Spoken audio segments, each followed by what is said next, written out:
بسم اللہ الرحمن الرحیم۔ السلام علیکم۔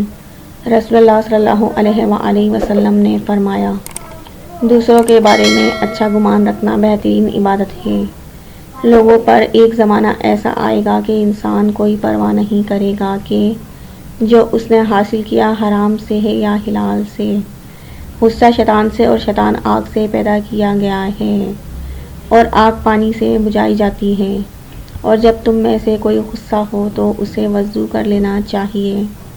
جو مومن لگاتار بیمار رہے اسے بخش دیا جاتا ہے۔ جب ایک جوان انسان توبہ کرتا ہے تو مشرق سے مغرب تک کے قبرستانوں میں 40 دن کے لیے عذاب ہٹا دیا جاتا ہے۔ Please like, share and subscribe.